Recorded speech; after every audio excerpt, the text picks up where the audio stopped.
Mark slammed the door behind him, his chest heaving with a mix of guilt and desperation. "I'm sorry," he whispered, his voice cracking. "I was wrong. I didn't—" Ivy didn't let him finish. "You think an apology fixes everything?" Her voice was cold, sharp. Margaret stood in the doorway, the years of silence crashing down on her. This time, no one was leaving early, but would they ever truly heal? Or was this just another round of broken promises? I'm curious, where in the world are you joining us from? Drop your city or country in the comments, and make sure you're subscribed for all the latest updates.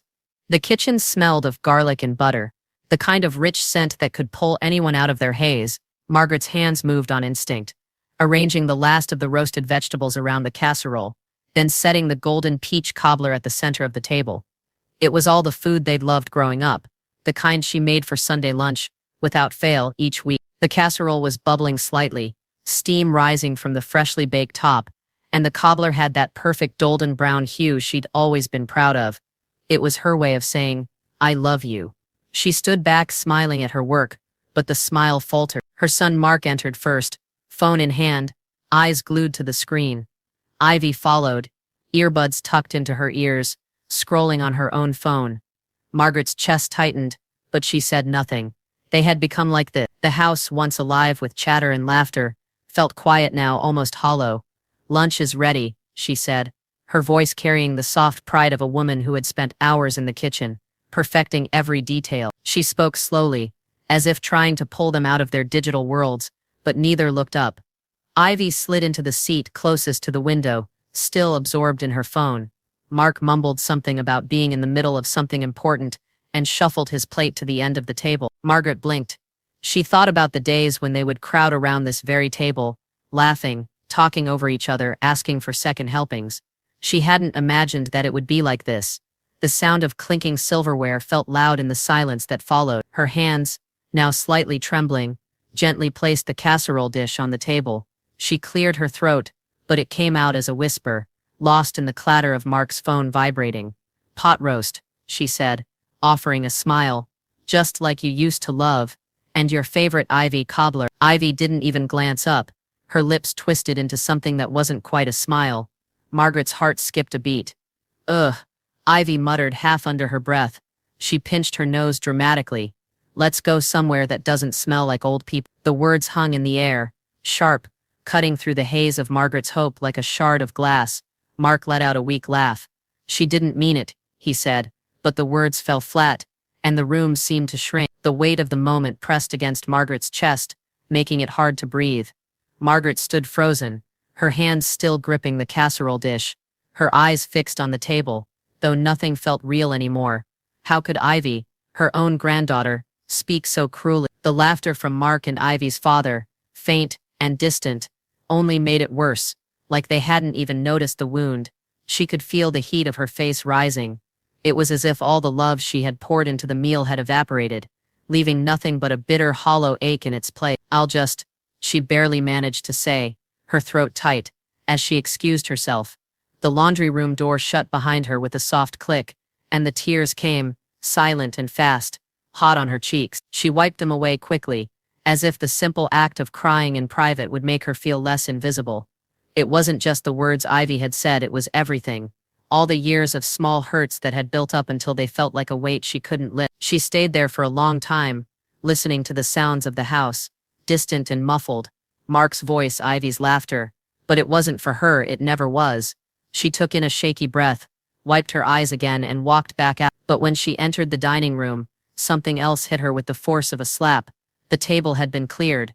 Half of it was already gone. The casserole, the cobbler, the bread, all gone. The empty space where the food used to be felt like a wound, as if they had consumed her labor, her love, and left nothing in return. Mark was sitting at the end of the table, staring at his phone, not noticing that half the meal had disappeared. Ivy had already slipped out of the room, probably to retreat to her world of social media and whatever it was that had become more important than being here. Margaret's fingers curled into her palm. She could feel the tremor in her hands again, but this time it was something different. Not just the sting of rejection, but something sharper, something colder, the quiet certainty that she no longer mattered to them the way she once had, not in the way she needed. She forced her lips into a smile, but it felt fragile, like it might break at any moment. She wasn't sure how much longer she could keep pretending. The empty space on the table, the broken pieces of the meal were a mirror of everything she had lost. And still she said nothing.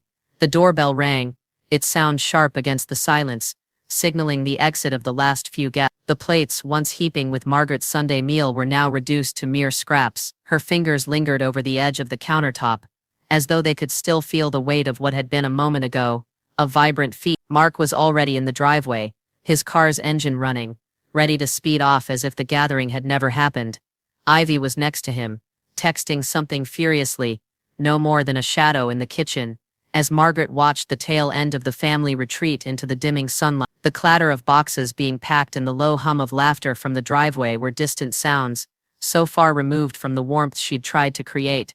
Margaret turned back to the table, eyes scanning the remnants of the meal. The casseroles had been scraped clean, the cobbler almost gone, but there was no mention of thanks, no lingering voices of appreciation. They had packed their to-go boxes as though it was nothing more than a buffet, a duty to fulfill, not a loving offering. The leftovers sat untouched, abandoned like the final touches on an artwork no one cared to admire. The silverware, the napkins, even the glasses had been hastily abandoned in favor of the screens they had buried themselves in. She grabbed the dishcloth, rubbing the counters with an absent, automatic motion. The laughter from outside echoed in the air, bouncing off the walls and into her chest. They had laughed and joked in the driveway, as if the moments they shared at the table had meant nothing at all. A soft ping from her phone broke her reverie.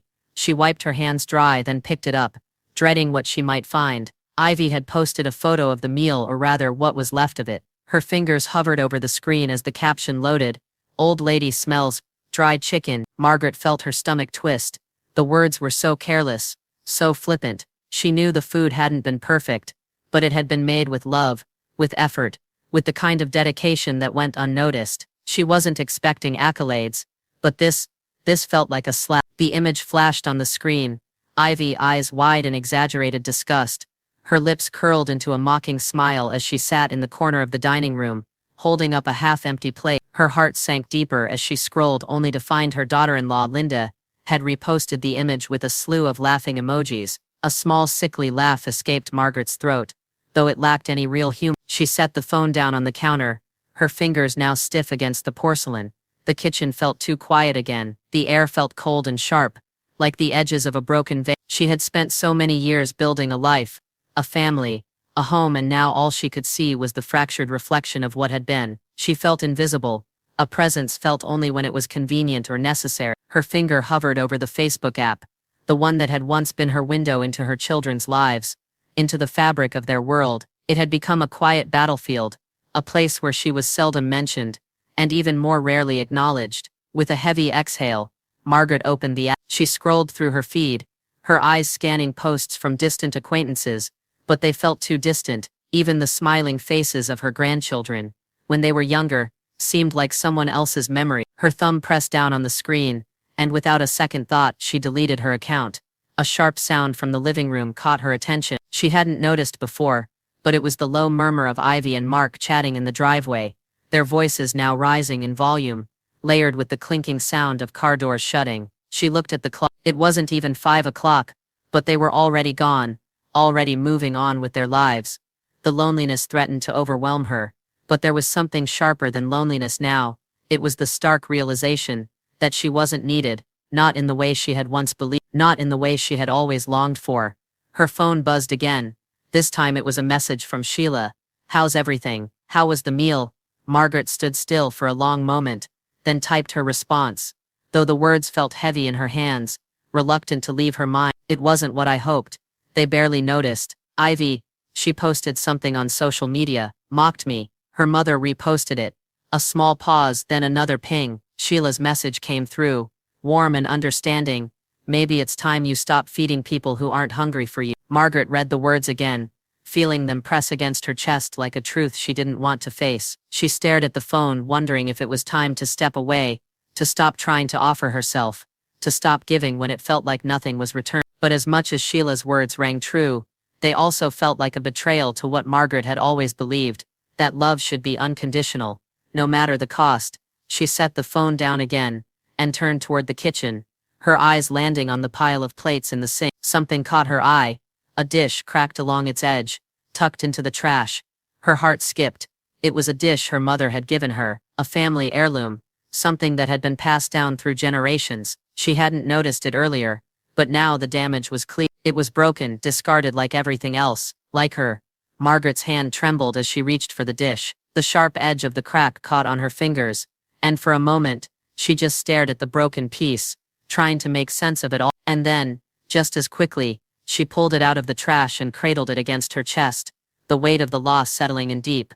Margaret sat on the couch, her phone resting heavy in her hand, feeling like it had become a lifeline to a world that had long since stopped noticing her. She hadn't wanted to do this. She hadn't wanted to become this, the kind of person who scours social media for fragments of a connection that had faded away. But here she was, scrolling through Ivy's feed, each image a silent reminder of her absence. The photos flashed by, Ivy in brightly colored swimsuits, at trendy brunch spots, laughing with friends. There were no traces of Margaret, not even a passing mention, not even in the comments, not a single post where Ivy was in her kitchen, or at the family table. The images seemed to mock her, as though she had never existed in the life Ivy was so proudly curating. She saw captions like, "Glow Up Escape," and "Booger Zones, where fun goes to die." Margaret's stomach churned. The Boomer Zones reference, was that aimed at her? Was she the one being mocked, filtered out of her own granddaughter's world? Her eyes traced the edges of each photo, but her heart wasn't in it anymore. The feeling of being irrelevant, of no longer being part of the narrative, pressed down on her chest like a... She scrolled again, looking for something, anything, to anchor herself, but there was nothing. Margaret closed the app, her thumb still lingering over the screen, unwilling to let go. The silence in the house felt louder now, even though the world outside kept spinning, moving. She swiped over to Ivy's contact, and hesitated. There was a time when calling Ivy had been easy. They'd talk for hours, Ivy telling her everything. But now it felt impossible. She tapped the phone icon, holding the device up to her ear. The ringtone felt unbearably long, as if it were mocking her too. Then the voicemail clicked on. "You've reached Ivy. If this is Nana, I'm busy." The words were clipped, as if they had been rehearsed. The voicemail ended before Margaret could even think of a response. She stared at the screen for a moment, her pulse throbbing in her temples. She played it again, and once more. "You've reached Ivy. If this is Nana, I'm busy." Her throat tightened. She had been relegated to the background. To Nana, the distant, almost forgotten figure, who had once been a central part of Ivy's life. How had it happened so quickly? The coldness in Ivy's tone was like a slap. Margaret set the phone down, her fingers trembling. Just then, a text buzzed on the screen. It was from "Please don't make this bigger than it is." She read the words once, twice, but the message didn't settle. She wasn't trying to make anything bigger, but was it really just her fault? Had she truly been overreacting, or was this all just the natural course of things? She thought about his words again, "Don't make this bigger than it is," and for a moment, the weight of them made her feel even smaller, more invisible. Margaret leaned back, staring at the ceiling. The silence was becoming unbearable. She thought about the times she'd spent in this very room, laughing with her children, cooking meals they would always remember. Now there was just an emptiness she couldn't shake. Her eyes fell to the journal on the coffee table. It had been sitting there for days, waiting for her to write. Her thoughts, her emotions, everything she couldn't say out loud. Maybe she'd finally start putting it down on paper. Maybe that's all she had left. Margaret opened it to the first page, and began writing, her pen moving faster than her thoughts. She didn't care about punctuation, about the flow of words. She just wrote everything that had happened over the years, everything she had felt, everything she had hidden. When she finished, she put the pen down, but the weight of her words hung in the air, heavy and thick. It was a release, but it didn't feel like enough. The ache in her chest, the loneliness, was still there. Another text buzzed. This one was from Sheila. "Maybe it's time you stop feeding people who aren't hungry for you." Margaret sat still, staring at the word. She thought about the years she'd spent feeding people who barely even noticed her anymore. Was Sheila right? Was it time to stop? The silence seemed to deepen, and her mind wandered, as it often did, to thoughts of escape. But there was nowhere to go, nowhere that felt like home. Except, a sudden thought cut through the fog. Margaret picked up the phone again, the thought taking root as quickly as a seed planted in fertile soil. Sheila's words had triggered something. The lake house, the one they had visited so many years ago, the place where she had felt something like peace. Was it time to go back? She scrolled through her messages and tapped out a reply. You know you can rent the lake house for a weekend, right? The question hung in the air, heavy with possibility. Could that be what she needed? Could it be a chance for change? For something different? As the message sent, Margaret felt a shift, like a door creaking open, and with it a spark of hope. She wasn't sure what would happen when she got there, but for the first time in a long while, she wondered if she could find herself again, somewhere outside the cold, silent walls of her own home. She waited for Sheila's reply, but as the phone sat in her lap, Margaret's fingers began to twitch with anticipation. What if this was the change she needed? The soft hum of the car engine filled the air as Margaret steered her way toward the lake house, the setting sun casting long shadows over the winding road. For the first time in a while her mind felt clear. The decision to rent the lake house had been impulsive, a last-ditch attempt to reframe everything that had been slipping through her fingers. The house had always been a place of solace, the one spot in the world where she had felt whole, and now she would bring her family here, a final attempt to reconnect. She had told them it would be just us, no distraction. The words had felt like an anchor, a promise that this time, things could be different. Ivy had rolled her eyes when she'd called with the invitation, but Margaret had seen a flicker of interest in her granddaughter's face. Ivy wouldn't admit it, but she hadn't forgotten this place. Neither had Mark, though his silence was more resigned than hopeful. He agreed with a half-hearted, "Sure, Mom," as though he were indulging her need for nostalgia. Arriving at the lake house, Margaret immediately began to work, though her movements were calm and deliberate, like the rhythm of her hands could somehow erase the tension that had gathered in her chest. She had hired a young local chef, discreetly to prepare part of the meal. No one would know. It would be a surprise. She wanted to make this perfect, to show them that she still had it in her. The chef had been eager to help. He had even recommended a fresh, local salmon and a risotto that would leave them talking. Margaret had spent the last hour of the evening placing everything with care. The table was set with fine white china, the kind her mother had handed down to her. A few candles flickered softly, casting delicate shadows on the wall. The decorations, from the placemats to the centerpiece, were all taken from Pinterest, subtle and elegant, just enough to suggest a modern touch. Nothing was overdone. Margaret wanted to keep it light, something new, but still, something real. As she finished, she stood back and looked at the table. The effort hadn't been for show, not really. It was a gesture, a way to say, "This is what I am, what I've always been." She glanced out the window toward the forest surrounding the house, breathing in the air, hoping for that feeling she had once known here, peace. The sound of tires on gravel interrupted her thoughts. They had arrived. Mark and Linda were the first to walk through the door. Ivy followed, her usual aloofness hanging in the air like a veil. She barely looked up as she stepped inside, immediately pulling out her phone. Margaret greeted them warmly, her smile genuine. "Welcome. I'm so glad you could make it." She gestured toward the table. "Dinner will be ready in a bit." The family sat down, but the chatter wasn't what she'd hoped for. Ivy was absorbed in her phone, as always, flicking through the screen with a detached expression. Mark was checking his messages, his voice muffled with an occasional "uh-huh," as Linda talked about the drive. Margaret stood to the side, quietly observing, as though waiting for something for them to see her, to know. When the chef came in, carrying a dish of perfectly seared salmon and the accompanying risotto, he received a few distracted murmurs of approval, but it was clear that the room was only half present. As the meal began, Margaret could feel the gap widening between her and them. It was subtle, but it was there. She tried to keep the mood light, modern. She told a funny story about the house, about the way the lake shimmered under moonlight, but no one seemed interested. That was until Ivy, who had been silent for the last few minutes, pulled out her phone. Margaret noticed Ivy's fingers moving with that familiar speed, typing something quickly, her face still behind the screen. A few moments later, she held the phone up to show the others, the camera angled at the table. Margaret watched in quiet horror as Ivy's fingers worked to upload something live. The words on the screen were unmistakable. "Dinner at Nana's, but make it cringeworthy. Effort. Try hard." The laughter that followed was not what Margaret had hoped for. It wasn't playful, light-hearted. It was cruel, cutting. Margaret froze, standing by the kitchen doorway, watching as Ivy's friends chimed in with comments on the live stream. She had never felt so exposed. "Old people, am I right?" Ivy's voice bubbled through the live video. "Mop, this is a whole vibe. but I think I'm gonna go for something real next time.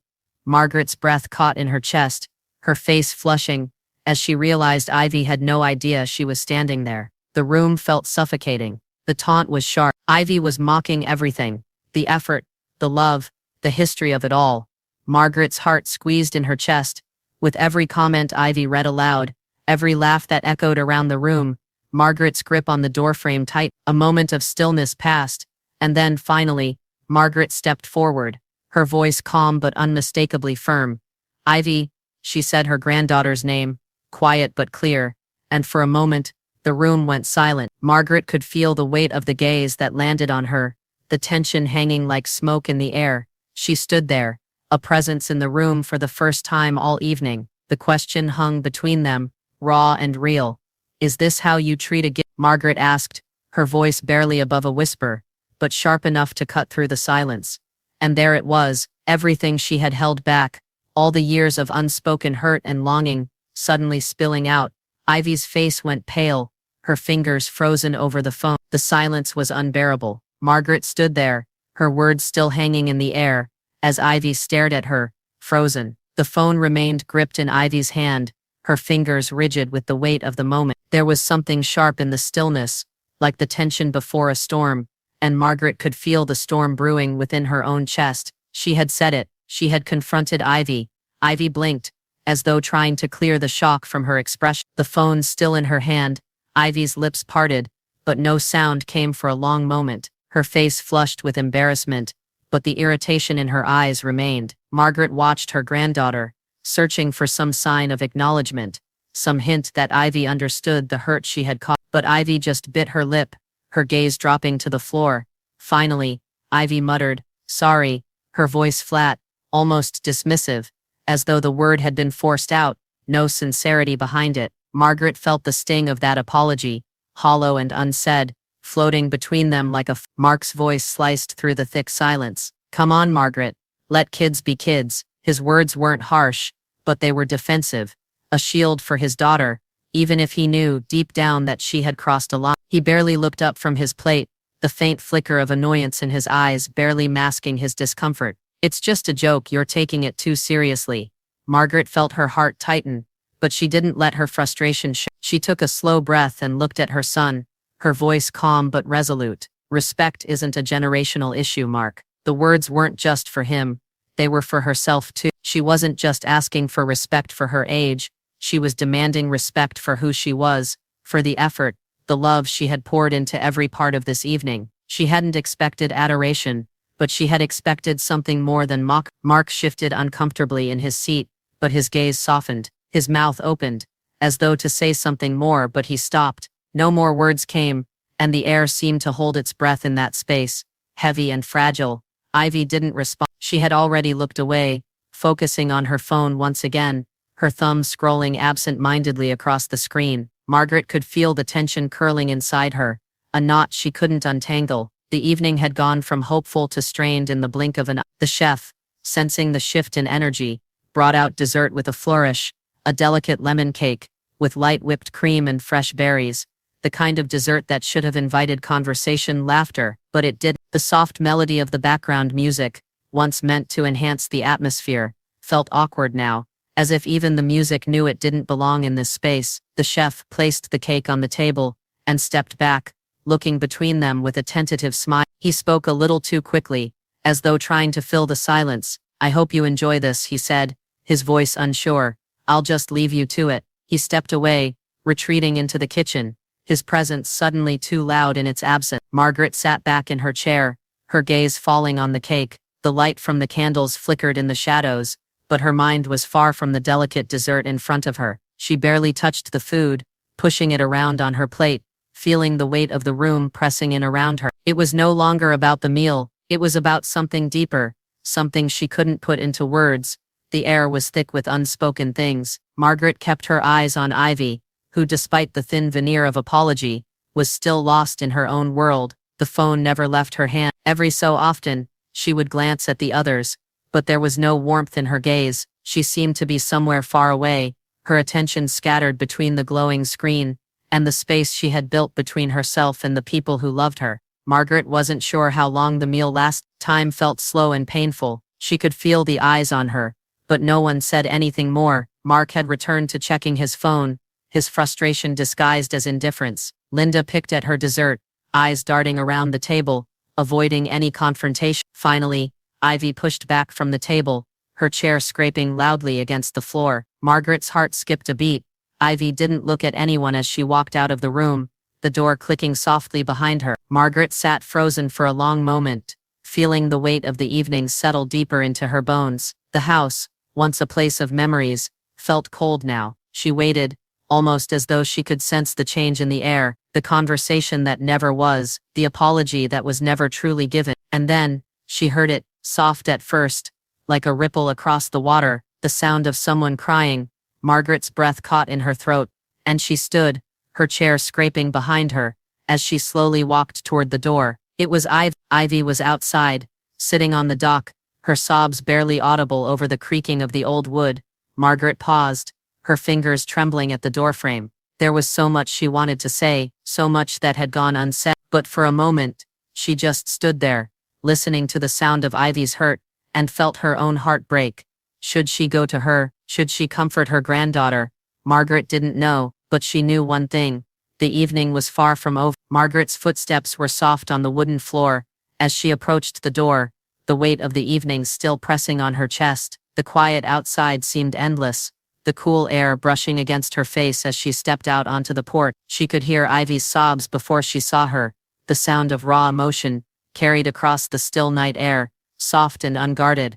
The dock creaked under Ivy's weight, her shoulders shaking in the moonlight. She sat near the edge, legs dangling just above the water, as though the lake might swallow her up if she stayed still enough. Margaret hesitated for only a second, watching her granddaughter in the dim light, then slowly walked toward her. When she sat down next to Ivy, the sound of the lake's gentle lapping against the shore filled the space between them. Margaret didn't speak at first. She knew there was nothing to say that could fix what had happened inside. The argument, the rejection, the silent distance that had grown between them.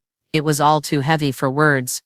Ivy wiped her eyes, sniffing, but didn't look at Margaret. Her face remained hidden in the crook of her arm, her hair falling in front of her face like a shield. Margaret didn't press her to speak. She simply sat, watching the water reflect the sliver of moon above them, letting the silence stretch on. The lake didn't judge, it just reflected everything. The stillness, the ripples, the unspoken truths that lingered on the surface. Finally, Ivy spoke, her voice small, barely audible over the quiet of the night. "I feel weird around you, Nana." She sniffled again, her words faltering, "like I don't know you anymore." Margaret's chest tightened, but she didn't say anything right away. She wasn't sure how to respond. The ache in Ivy's words cut deeper than anything she had heard that night, but Margaret had spent years being silent in the background, watching as her family moved further and further away from her. She could only wonder if Ivy felt the same distance she did. "That's because you've stopped asking," Margaret finally said, her voice quiet but steady. She was careful with her words, choosing them like a delicate thread she didn't want to snap. "You've stopped asking about me, about us, and that's how the distance grows." Ivy's shoulders stiffened for a moment, then relaxed. She shifted, her gaze finally turning to Margaret, her eyes red-rimmed but clear, searching for something she didn't quite know how to find. "I don't know how to ask," Ivy said softly, her voice barely more than a whisper. "It's like everything's fake now. Social media, friends, the way people pretend everything's perfect when it's not. It makes me feel like I'm pretending too. I don't know what's real anymore." Margaret listened closely, hearing the sadness in Ivy's words. Social media, the world they lived in now, where everyone's lives were curated and filtered, where everything was a performance. Margaret knew this wasn't just about her and Ivy, it was about the world that had been built around them, a world that encouraged everyone to look, but not to see. "You don't have to pretend with me," Margaret said, her voice tender. "You never have to pretend. I've always been real with you, even when it didn't seem like it." Ivy looked out at the water again, her voice trembling slightly. "I miss it, when it was just, I miss the way things used to be before everything got so complicated." Margaret's heart ached, but she reached out, placing a hand on Ivy's shoulder, a simple gesture of connection. It was all she could offer right now, the comfort of knowing she was there, in the quiet, in the silence, without judgment. Want to cook something with me tomorrow? Margaret asked, her voice soft and inviting, not asking for anything in return, just offering something familiar, something simple. We can make your favorite.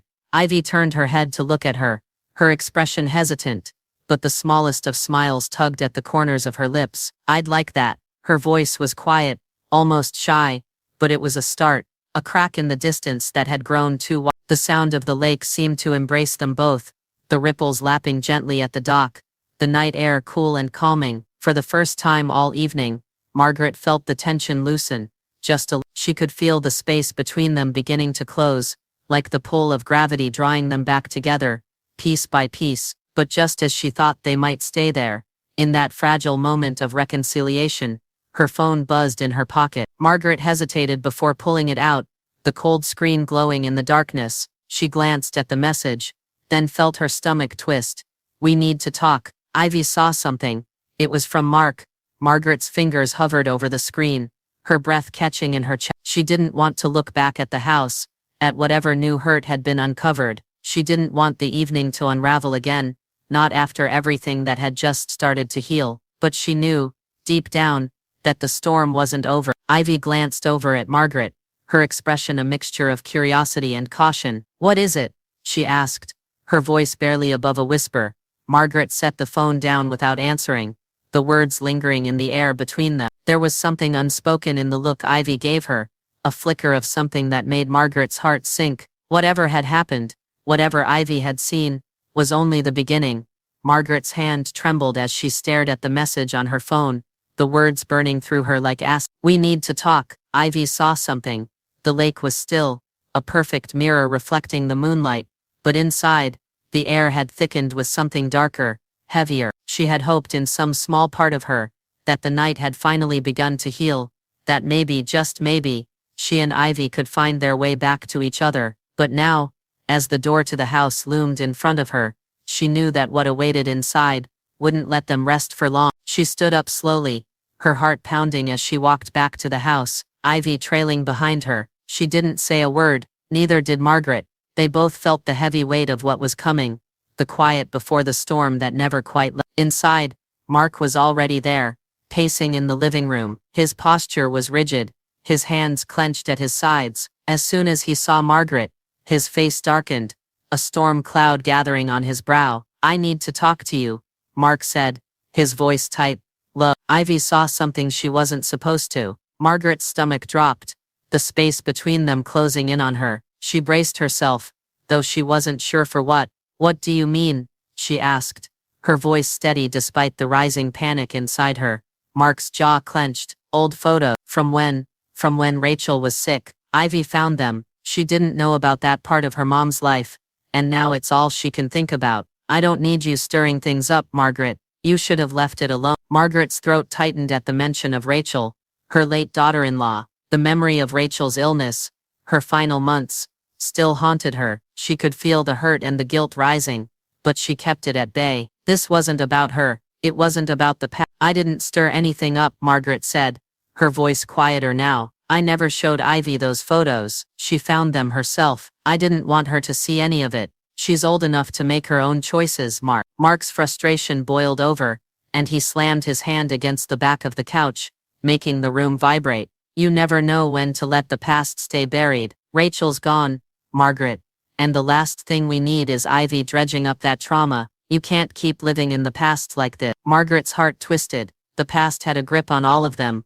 whether they acknowledged it or not. It had shaped who they were. It was in the way Mark looked at her, the way Ivy had pulled away. They were all haunted by something they couldn't shake, and it felt as though they'd all been dancing around it for years, pretending it wasn't there. I'm not living in the past, Margaret said, her voice steadier now, but I'm not going to pretend it didn't happen either. You can't just erase it, and neither can Ivy. We have to face it.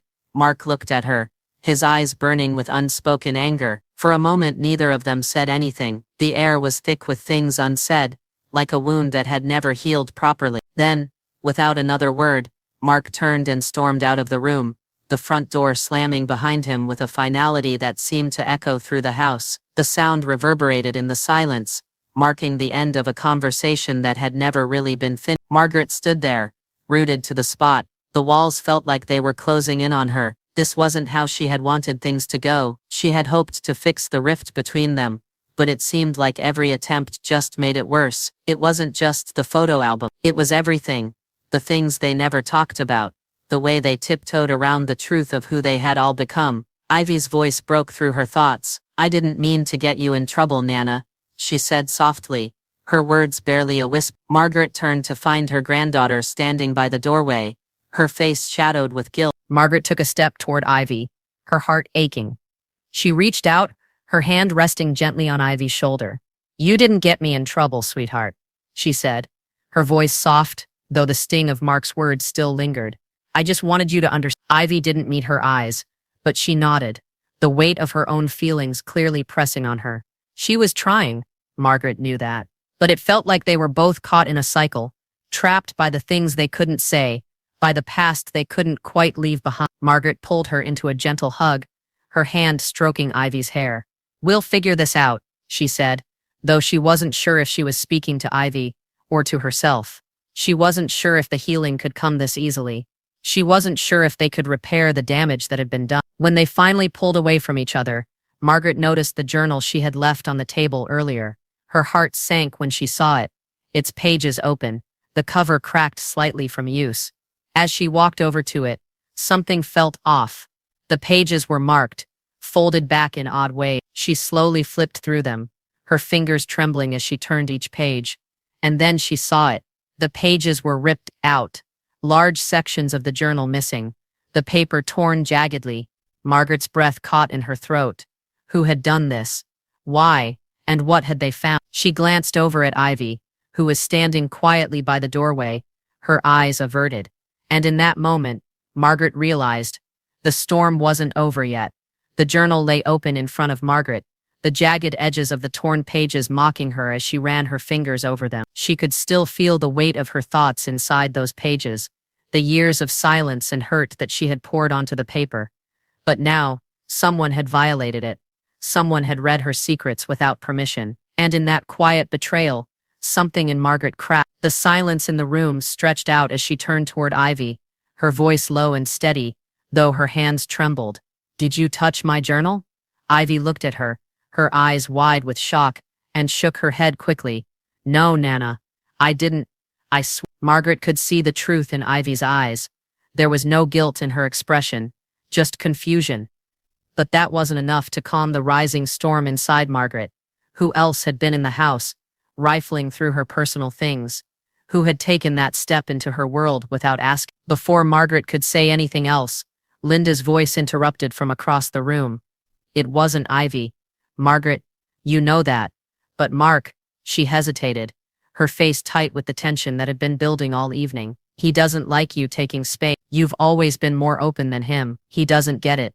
Margaret's gaze snapped toward Linda, her chest tightening as the weight of Linda's words settled in. Mark, her own son, the person she thought she could always count on, had he been the one to invade her privacy? Her thoughts spun. How much did he know? How much had he read?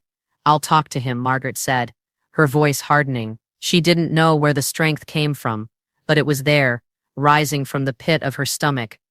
The journal was hers, her private space, her sanctuary, and now it had been violated. Margaret walked down the hallway, Ivy trailing behind her, her footsteps light and hesitant. The air in the house felt thick, as though every step taken only deepened the divide that had already begun to form between them.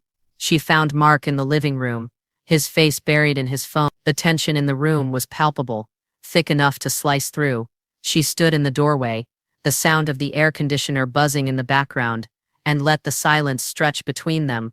"Mark," she said quietly, "did you read my journal?" Mark's eyes flickered up from his phone, and for a moment, their gazes locked. He straightened, his posture defensive. "What are you even writing in that thing, Mom?" His words were sharp, cutting through the stillness like a blade. "Why do you have to put everything down on paper?" Margaret's chest tightened, but she didn't back down. "Things I can't say out loud," she replied, her voice firm. She didn't care if it made him uncomfortable. She wasn't going to apologize for expressing herself. Mark's face darkened, his jaw tightening. "You're always doing this, always looking for something to hold over people's heads." It's manipulative, Mom. His voice was raw, the accusation hanging in the air like an unspoken truth. Margaret felt the sting of his words. It wasn't about manipulation. It was about finding a way to speak when no one listened. But Mark didn't understand that. He never had.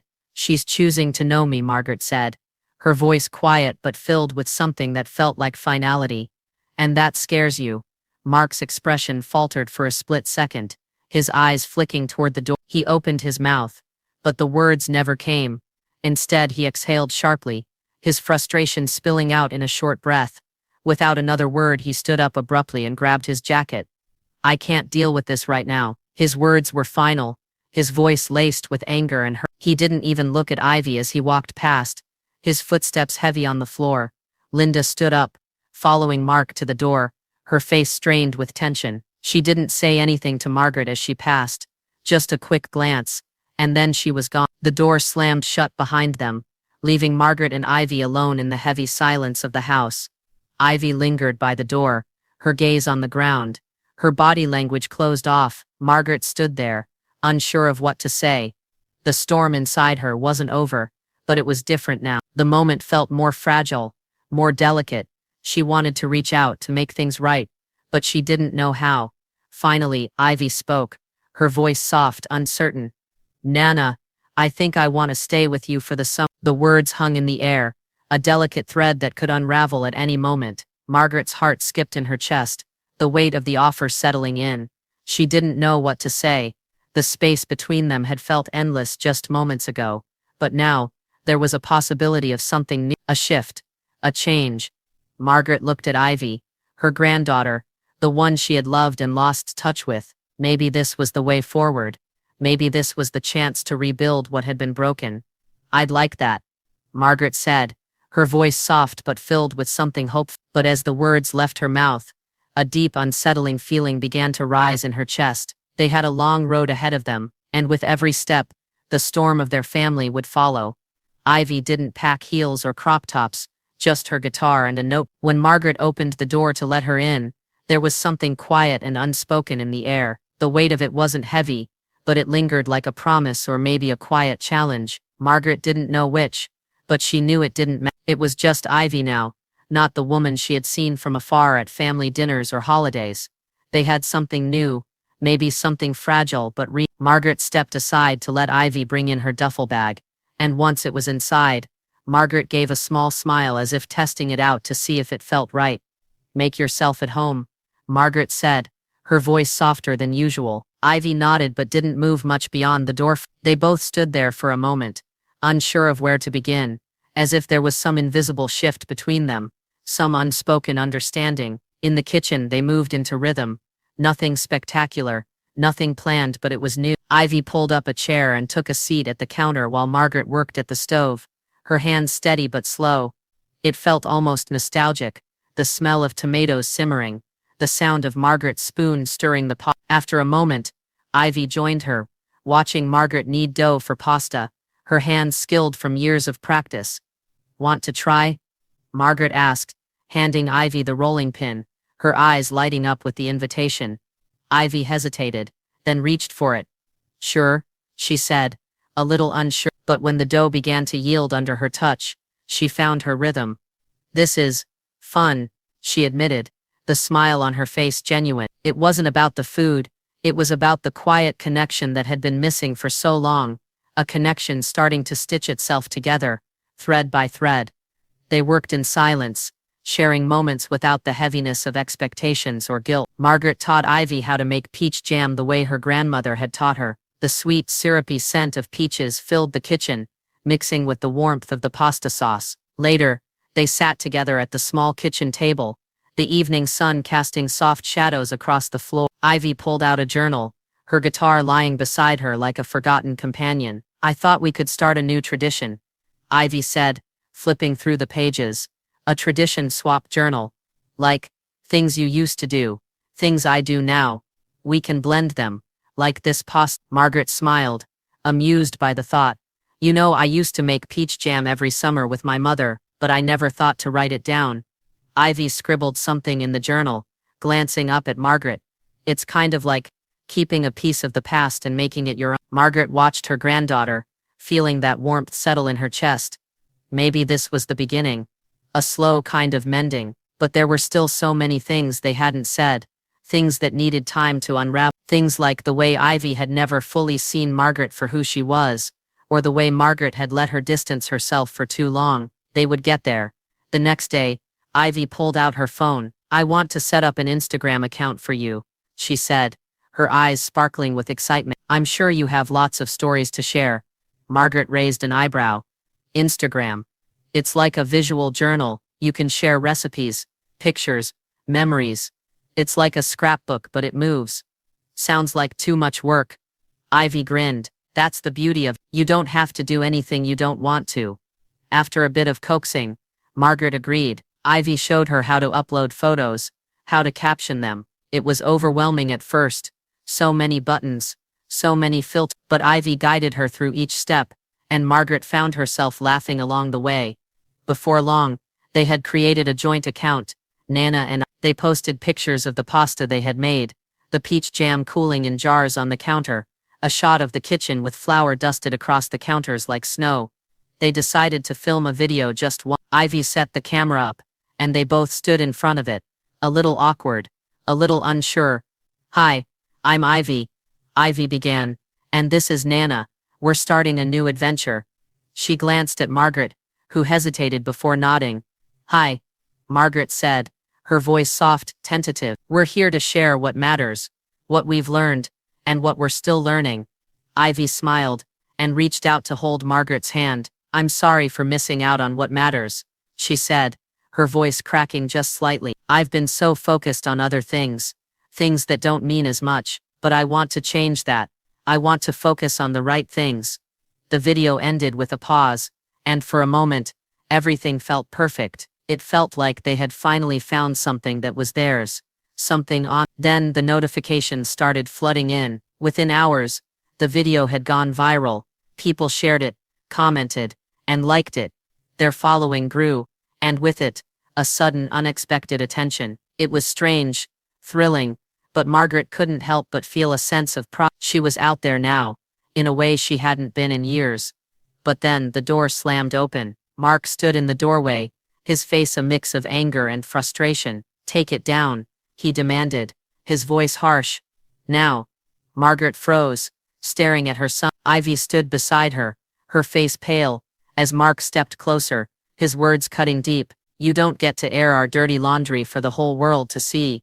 Ivy blinked, the weight of his words pressing down on her. She opened her mouth, but Margaret spoke first. "This is what matters to me, Mark.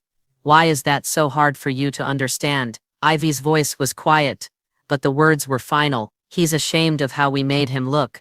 The air in the room thickened, and Margaret's heart sank. The storm had only just begun. The video had only been live for a few days when Margaret and Ivy realized the unexpected ripple they had set in motion. "We didn't mean to be seen," Ivy said one night, as she scrolled through her phone, her eyes wide with disbelief. But once they looked, they couldn't look away. The numbers climbed higher each time they checked. Within a week, their cooking account, Nana and Ivy, had crossed 100,000 views. It wasn't just people liking photos of pasta and jam.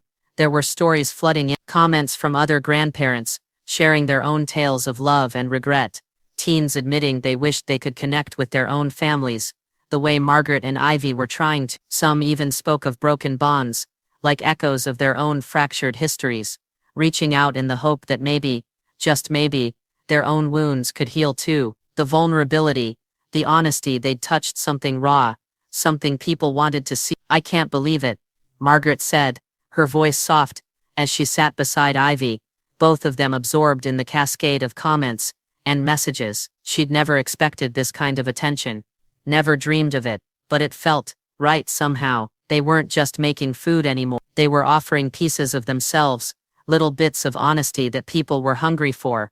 Linda called that afternoon, her tone unusually serious. "I saw your video," she said, a sharp edge to her voice. "You've entered the real public now." Margaret and Ivy exchanged a glance. The excitement they'd felt a few days ago was beginning to give way to something more complicated. They hadn't thought about the consequences, hadn't realized just how much they were exposing, how much they were opening up for the world to I'm just saying, Linda continued. Be careful, it's not just about food and bonding anymore. People are watching. And people, well, people don't forget quickly.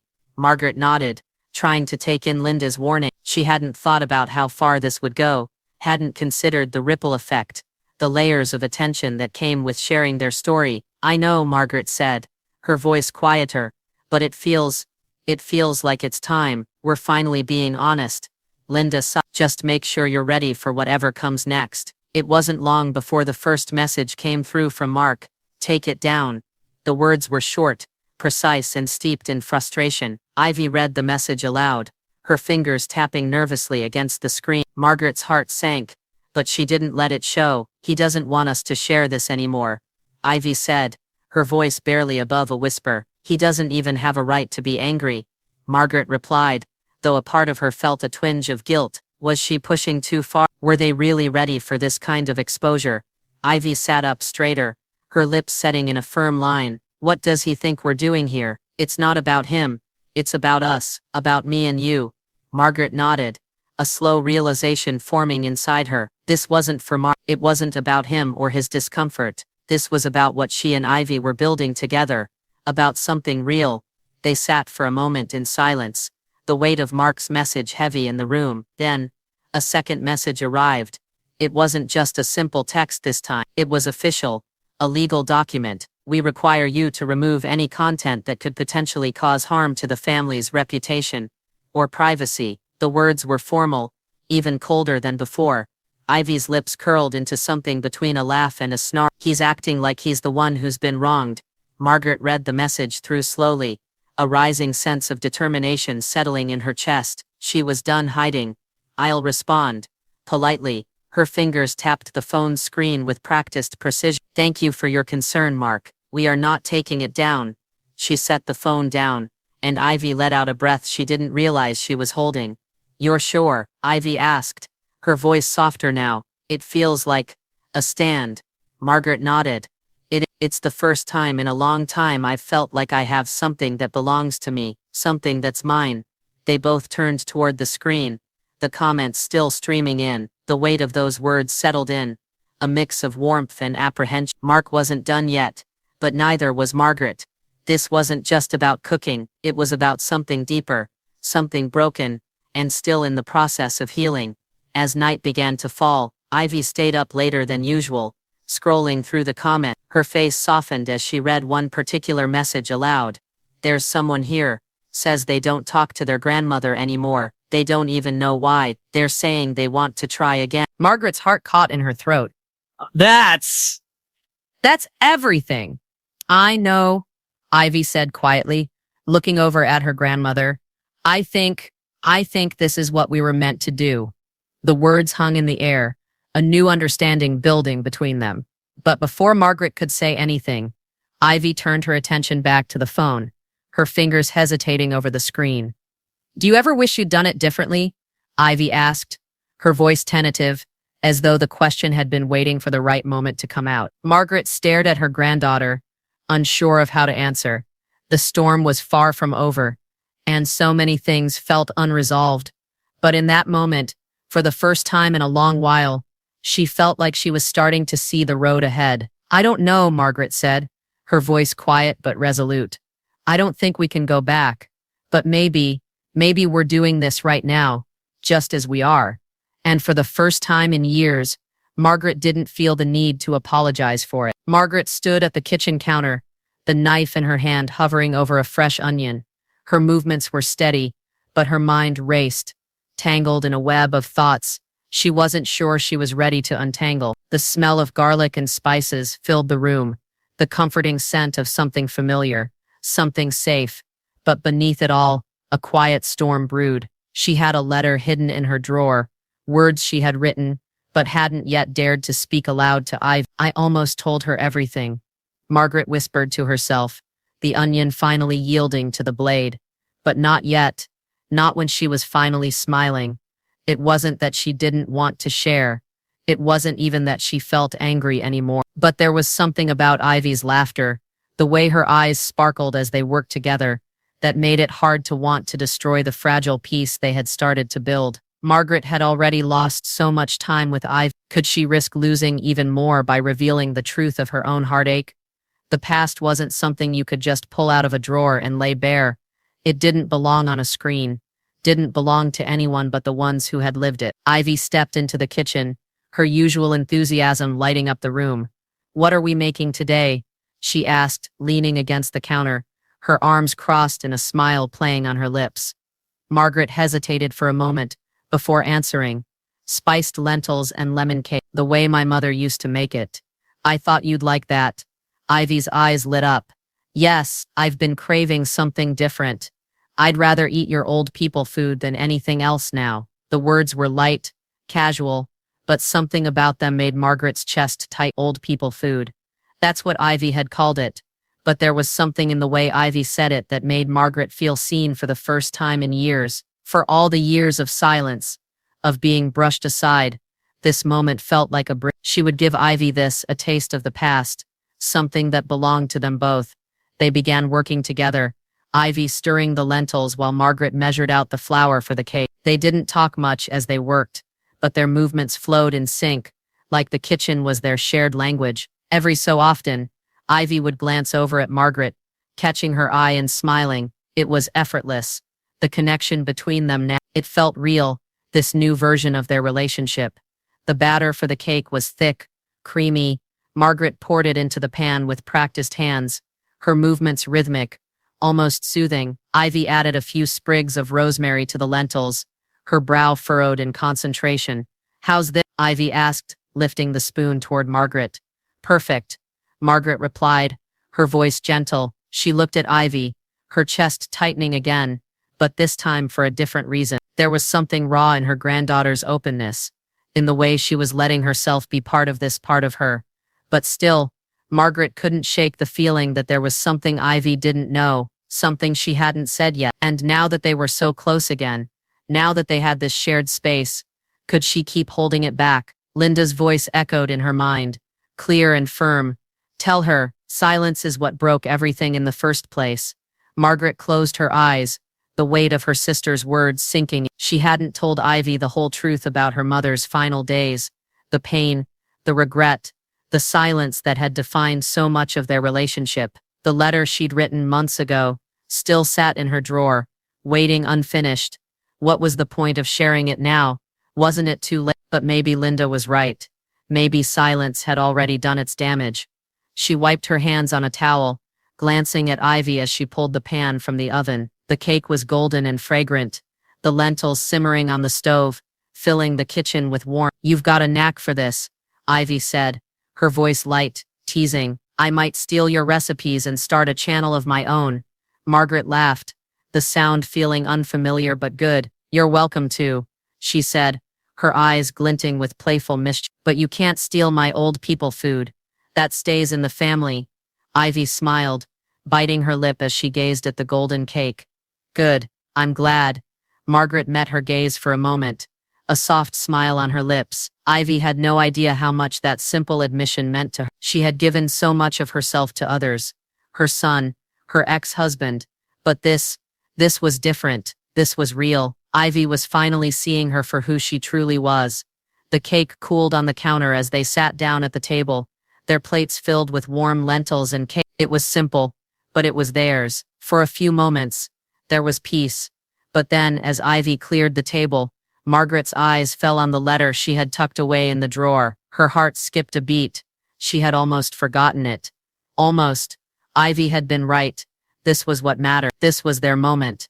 But just as Ivy started stacking the plates, something caught her eye. The letter. It was sitting in plain sight on the counter right next to Margaret's hand, unopened. Margaret hadn't meant to leave it out, but there it was, as though it had a life of its own. Ivy paused, looking at the envelope. The room seemed to still. She hesitated, her eyes narrowing as she slowly reached for the letter. "Is this for me?" Ivy asked, her voice soft, her fingers brushing the paper. Margaret's stomach dropped, her breath caught in her throat. The words she had kept hidden for so long. Was she really ready to tell Ivy now? She opened her mouth, but no sound came. The weight of everything, of years spent hiding behind silence, pressed down on her. Could she speak now? Could she share everything that had been buried beneath layers of untold truths? Ivy was waiting, and for the first time in years, Margaret wasn't sure what to say.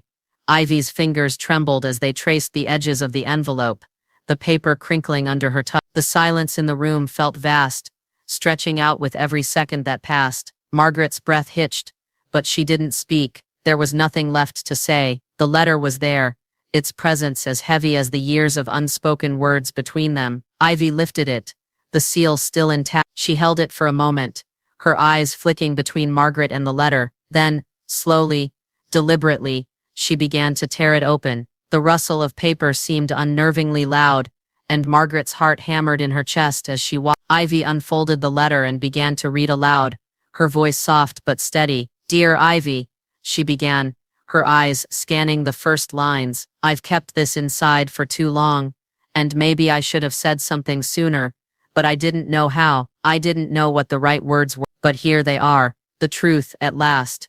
Margaret stared down at her hands, her fingers clasped tightly together. Each word that Ivy read felt like a knife being twisted, but it was a knife she had plunged into herself long ago. She had always known this moment would come. She just hadn't imagined it would feel like this, so raw, so heavy. Ivy continued reading, her voice unwavering despite the tremor beneath it. "Your mother's final days.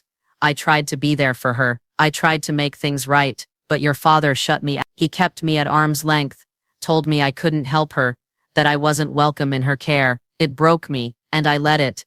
I let it because I thought I could survive the silence, but it killed me slowly." Margaret felt the tears begin to burn at the corners of her eyes. She hadn't expected Ivy's voice to sound so gentle, so understanding. She hadn't expected Ivy to read her words aloud without judgment. Every line of that letter was a confession, a self-imposed sentence that Margaret had lived with for years. Ivy paused, her eyes scanning the next paragraph. "I've lived with silence as punishment." Margaret's voice broke through, quiet and full of regret. "I didn't want to put that on you, Ivy. I wanted to protect you from the weight of it. But I see now that silence doesn't protect anyone. It just makes everything worse." Ivy set the letter down on the table in front of them. There was no dramatic gasp, no accusations. Instead, she looked at Margaret, her eyes wide, as if seeing her for the first time. There was a stillness in the room, a peace that settled over them, like a soft blanket. Margaret's chest tightened, but it wasn't from fear this time. It was from something deeper, something she couldn't name. "I get it now," Ivy said quietly, her voice barely above a whisper. The words were simple, but the weight they carried was immeasurable. It was as though Ivy had stepped into a place that Margaret had never been able to show her. They were standing there together now, in the aftermath of everything, not needing to say anything else. Ivy's hand reached out, and Margaret hesitated for just a moment. Before her own hand met, they sat in the stillness, neither of them speaking, just holding each other's hands across the table. The moment stretched on, the air thick with unspoken understanding. Finally, Ivy broke the silence. "I think we need to share this, all of it." Her words were soft but resolute. She stood up, moving to the counter, and Margaret's heart skipped in her chest when she saw her granddaughter, pulling out her phone. Ivy set it up, positioning it on the counter so it captured both of them. Margaret joined her, unsure of what was happening, but knowing that she would follow Ivy wherever she led now. Ivy's fingers hovered over the phone for a moment, before she pressed the button to begin filming. The camera flickered to life, capturing their faces in the warm glow of the kitchen light. "This is why she matters," Ivy said, her voice steady, filled with quiet certainty. "Because her silence almost killed us both, but she fought to make it right." Ivy looked at Margaret then, her gaze soft, and for a brief moment, Margaret could see everything she had missed. All those years, the connection, the understanding that had never quite formed. Margaret opened her mouth to say something, but the words caught in her throat. Ivy's voice, filled with emotion, took over. "This is the story of how we're trying to heal. It's messy, but we're doing it one step at a time." They stood there together, side by side, as Ivy ended the video with a soft smile. Margaret felt something shift inside her, something that had been dormant for far too long. This wasn't just a video anymore, it was a new beginning. The second the video ended, Ivy posted it. Almost immediately, the comments began pouring in, and Margaret sat in quiet disbelief as she read through them. There were stories of loss, of regret, of reconnection. Some came from people who had watched their own families fall apart. Others spoke of estranged grandparents and parents, and how they wished they had done things differently. But it was one comment in particular that made Margaret's heart stop. It was from someone who had known Ivy's mother, a woman Margaret had once loved dearly. "I remember when you were just a little girl," the message said. "I don't know what happened, but I've been thinking about you. I'd like to talk soon. Maybe we could meet." Margaret's fingers shook as she read the message again, and Ivy leaned in, her eyes wide with curiosity. But before they could react, the next notification popped up, this one from a major food platform. "How would you feel about a guest video segment? We'd love to feature your story."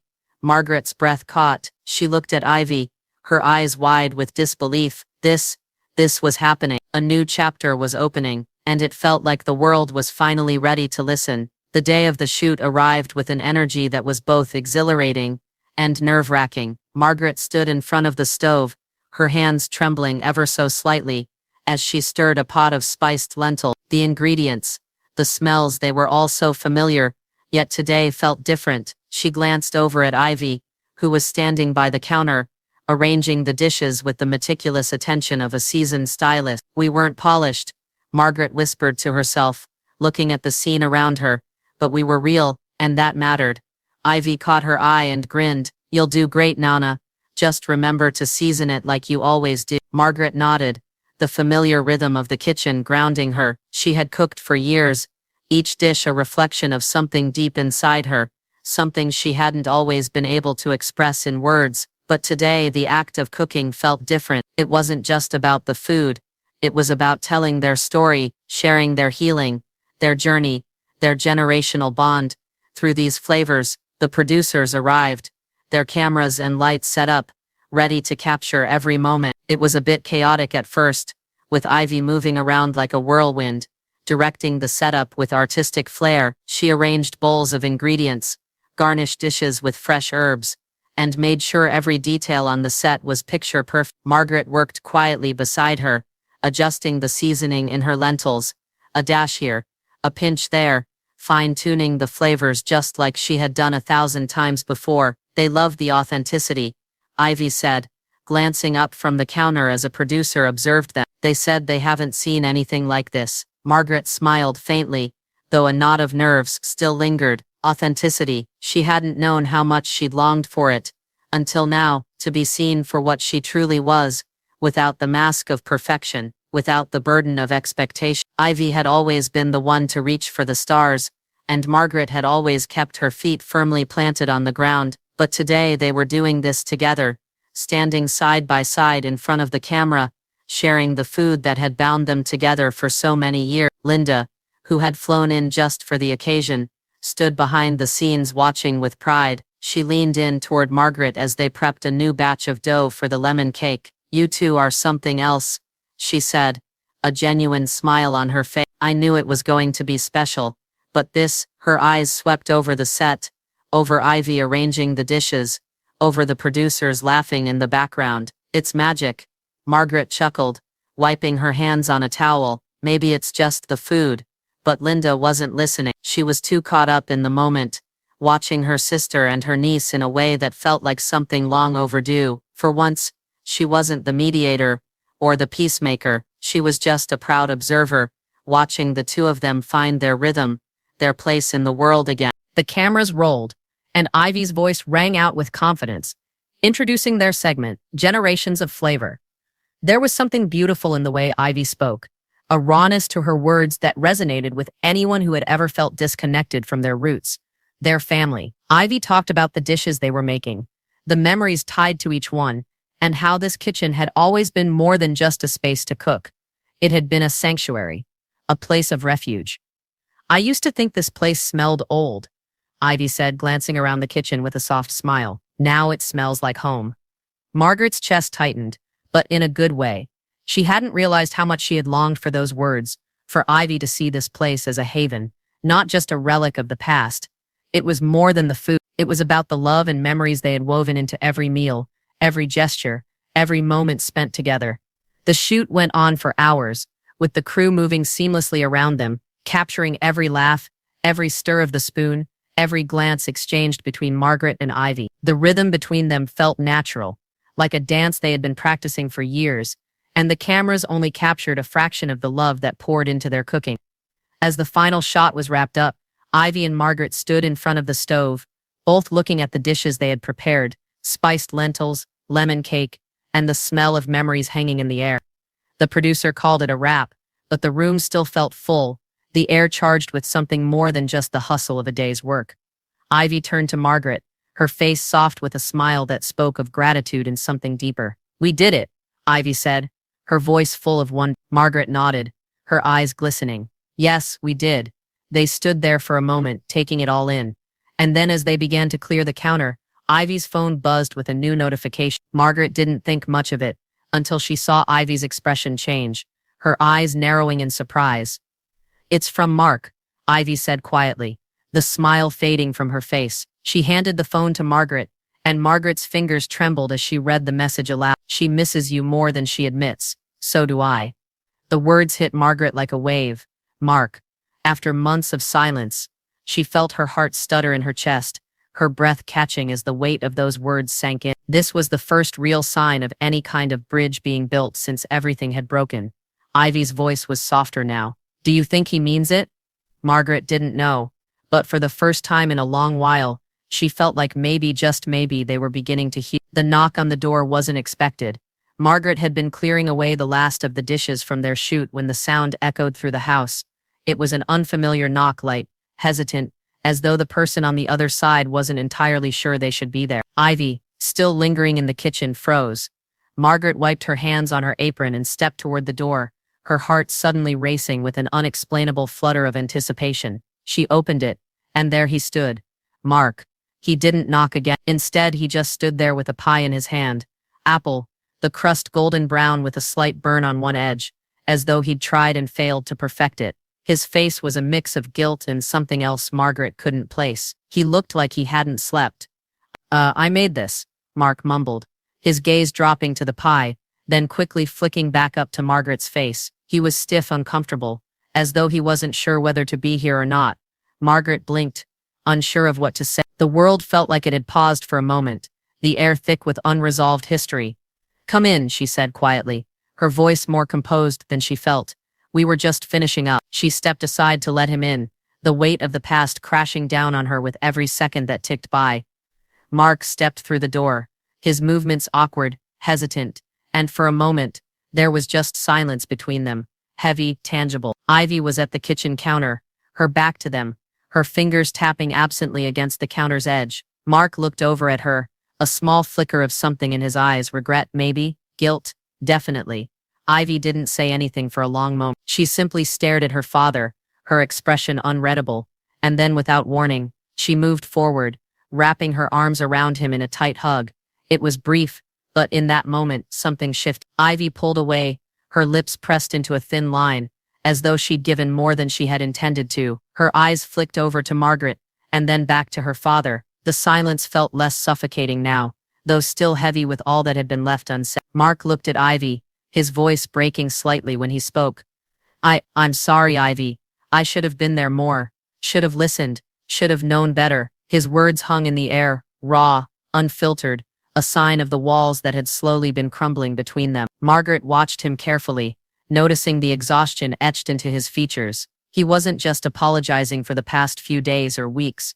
He was apologizing for years of missed moments, years of silence that had broken something inside him, something he hadn't known how to I didn't know how to fix it, Mark continued, his voice quieter now. "I didn't know how to stop the things that were slipping away." He shifted, his fingers tightening around the pie box, as if it were some kind of lifeline. "I've always had to be the one in control, the one who held everything together." His eyes searched Margaret's face, and there was something like fear behind them. "But I don't know how to fix things anymore." Margaret's chest tightened as she met his gaze. She could see it now, how his need for control had driven a wedge, not just between them, but between him and everyone who mattered. She wasn't sure she had the answers, but one thing was clear. Things wouldn't just snap back into place. They would need to rebuild, and it wouldn't be easy. "You can't fix everything," Margaret said softly, her voice firm. You have to let go of the control and let the healing happen. She didn't know where the words came from, but she meant them. There was a power in accepting the mess, in acknowledging that what was broken couldn't be pieced together with the same hands that had shattered it in the first place. Mark's shoulders sagged, a breath escaping him as if he'd been holding it for years. I know, he murmured. They moved to the table, the pie sitting between them like an awkward offering. Margaret and Ivy didn't speak as they cut slices, the quiet almost comfortable for the first time. Mark looked at his slice of pie, picking at the crust, but no one rushed to fill the silence. It wasn't the easy, familiar silence of old days. This one was different, charged with something new, something fragile. The first few bites were eaten in near silence, the weight of everything still pressing. Mark's gaze flickered to Ivy, then to Margaret as if searching for a sign of how to proceed. But there was no roadmap. There was only this. A small step forward maybe, but a step nonetheless. After a long pause, Mark sighed deeply, his voice carrying the weight of a confession. I've lost everything, and I'm scared I don't know how to fix it, especially with her. His gaze dropped, a shadow crossing his face. Lisa. She's left me. The words hit Margaret like a punch. Lisa. His wife gone. But the shock in her eyes was nothing compared to the way Mark seemed to carry that loss, that failure on his shoulders. She said I'd become emotionally tone deaf, Mark whispered, the vulnerability in his words leaving no room for argument. She was right. Margaret's heart softened, but there was no denying the complexity of the situation. He had lost something bigger than his marriage. He had lost the ability to connect, to listen, to understand.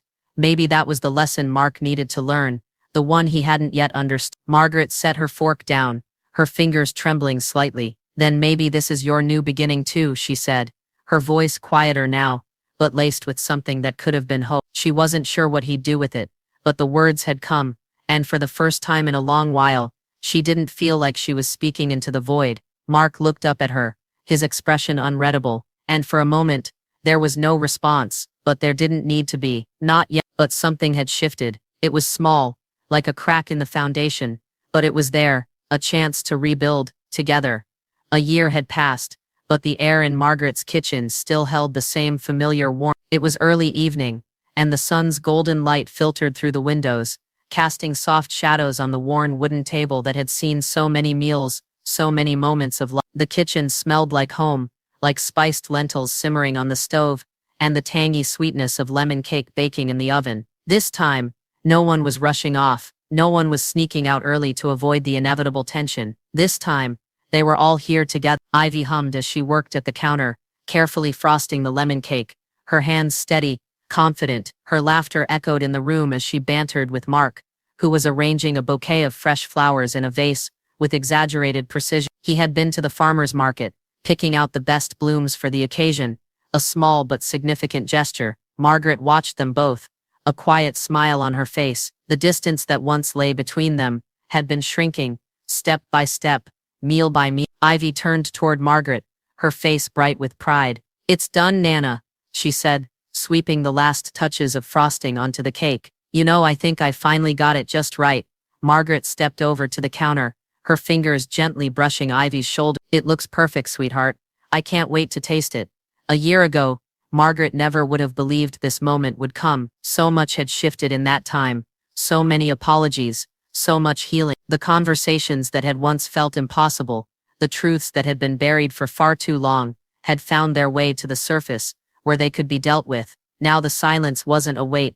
It was a space where they could breathe. As they set the table, Mark placed the vase of flowers in the center, the soft petals glowing under the overhead light. He glanced at Margaret and Ivy, his expression unguarded, as though he had finally shed the layers he'd spent so long hiding behind. I'm glad we're doing this, he said, his voice low but steady. Margaret met his gaze, a flicker of gratitude passing between them. Me too. It wasn't perfect. There were still cracks, still moments of awkwardness, but they were learning how to live with them. They had no illusions about the messiness of their relationships, the time they had lost, or the mistakes they'd made, but there was something deeper now, something unspoken but understood. Family was what they made of it, and that was enough. The camera crew arrived just in time, and Ivy set up the tripod with her usual flair. All right, ready to roll, she asked, glancing over at Margaret. Margaret nodded, taking her place at the stove, the familiar routine settling over her like a well-worn blanket. They filmed a new episode, Smells Like Love. Ivy's voice rang out in the kitchen as she introduced the episode, her tone light, warm and inviting. She spoke about the food, but also about the meaning behind it, the way cooking had become a bridge between their hearts. Cooking has always been how we connect, Ivy said, looking over at Margaret with a smile. It's more than just food. It's love. It's memories. It's everything. Mark stirred the pot of spiced lentils, his hands steady as he spoke to the camera. It's taken me a long time to realize that, he admitted, but it's true. It's the little things that matter. Margaret couldn't help but smile as she watched them. This was the family she had always hoped for. Not perfect, not without its flaws, but they were finally getting it right, one meal at a time. As the filming wrapped up, Margaret turned to Ivy, who was carefully slicing the lemon cake into perfect wedges. She caught a glimpse of the note Ivy had placed on the wall earlier, framed in a simple wooden frame, a small piece of her heart captured in ink. The note read, "Thank you for waiting until I could see you." Margaret placed a hand on Ivy's shoulder, her voice soft but filled with quiet pride. "That's perfect, Ivy." Ivy smiled up at her, her eyes bright. "I thought you'd like it." They sat down together, the food steaming on the table in front of them, spiced lentils, warm lemon cake and fresh salad. It wasn't a grand feast, but it didn't need to be. What mattered was that they were there, all of them, together. "I'm glad we did this," Mark said, his voice a little gruff. "Glad you waited."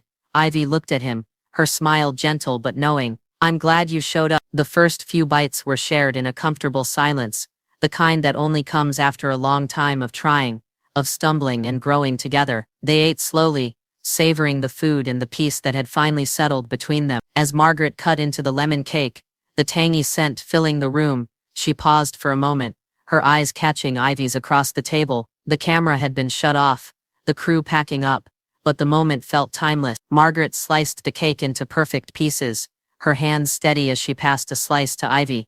Ivy leaned in, her voice barely above a whisper. "This one smells like you." Margaret's heart swelled, a warm feeling spreading through her chest. She didn't need to say anything. The words, the actions, the love they had built, it was enough. The family they had become, imperfect as it was enough. As the last slice of lemon cake disappeared, Margaret looked at her family, her daughter, her son, her granddaughter, and she knew that this time, no one was leaving early, no one was running away. This was it. This was their new table. And for the first time, it felt like home.